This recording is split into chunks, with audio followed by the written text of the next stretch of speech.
Hey everyone, welcome back to my channel Neel's world. আমি নীলাঞ্জনা চলে এসেছি তোমাদের সাথে শেয়ার করতে নতুন একটা ব্লগ। আজ হলো শনিবার, ঘড়িতে এখন দুপুর 3টে। আমি যাব বেহালায়, কারণ পুজো তো চলেই এসছে, লাস্ট মিনিট শপিং তো করতেই হবে। আর বেহালায় গিয়ে কোথায় কোথায় গেলাম, কি কি শপিং করলাম, সেটা সবটা তোমাদের সাথে শেয়ার করব।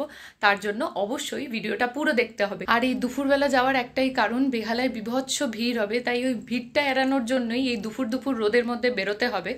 চলো তাহলে তাড়াতাড়ি রেডি হয়ে বেরিয়ে পড়া যাক। আজ পরছি বেসিক একটা জিন্স, আর সাথে রয়েছে এই কুর্তিটা। এই কুর্তিটা জন্মদিনে আমাকে দাদা গিফট করেছিল। এটা একটা শর্ট কুর্তি, যেটা রয়েছে মিশো থেকে। আগে তেমনভাবে শর্ট কুর্তি আমি পরতাম না, লাস্ট দুটো মিশো থেকেই কিনেছি, কিন্তু পরার পর না বেশ ভালো লাগছে। একটা ইন্দো ওয়েস্টার্ন লুকও আসছে, তার সাথে পরেও বেশ কমফোর্টেবল ফিল হয়, গরম কম লাগে। এখানে আমি তোমাদের সাথে কথা বলতে বলতে রেডি হয়ে গেছি আর বেরিয়েও পড়লাম। এই দুপুরে অটো রিক্সা পাবো না এটাই জানতাম, তাই হেঁটে যেতে হবে। কিন্তু হঠাৎ করে আঙ্কেলের সাথে দেখা হয়ে যাওয়ায় আঙ্কেল আমাকে মেন রোড অব্দি ছেড়ে দিল।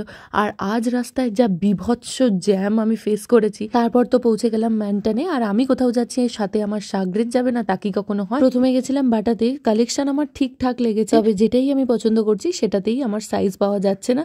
তাই ওরা বললো আমাকে অর্ডার করতে হবে, যেটা আসবে কখন সেটাও ওরা বলতে পারছে না। তাই আমি ওখান থেকে অর্ডার না করেই বেরিয়ে এলাম। আর এখানে রীতিকা আমাকে বলছিল আমার নাকি ঐতিহাসিক পা, কারণ কোথাও সেই পায়ের জুতো পাওয়া যায়। তারপর গেছিলাম টুকটাক জুয়েলারি দেখতে, যার মধ্যে থেকে এই পার্লের কানেরটা রীতিকা নিয়েছে, আমিও কয়েকটা জুয়েলারি নিয়েছি। আজ কি কি কিনেছি সবটা তোমাদের সাথে শেয়ার করব এই ভিডিও শেষে, তার জন্য ভিডিওটা অবশ্যই পুরো দেখতে হবে।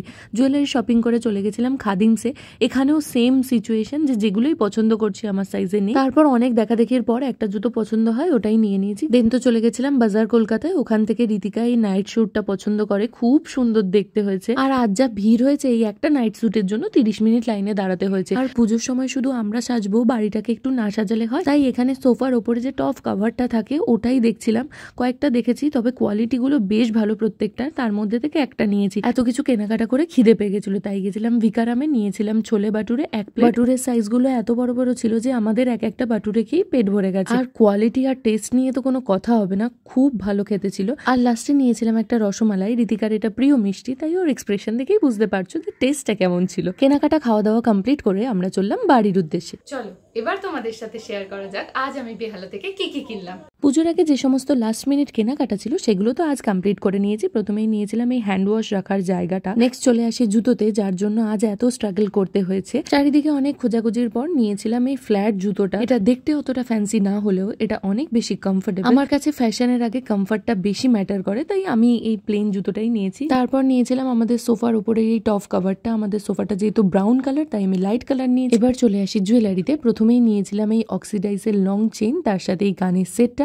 কানেরটা বেশ বড় ছিল, আমি ভাবছিলাম মানাবে না, তবে দেখছিলাম খুব একটা খারাপ লাগছে না। তারপর নিয়েছিলাম এই পার্লের চোকার, তার সাথে কানের সেট। আরো কয়েকটা জুয়েলারি নেওয়ার ইচ্ছে ছিল, কিন্তু যা দাম চাইছে আমি আর ওইদিকে পা বাড়াইনি। আর তোমাদের আমার শপিং কেমন লাগলো অবশ্যই আমাকে লিখে জানিও।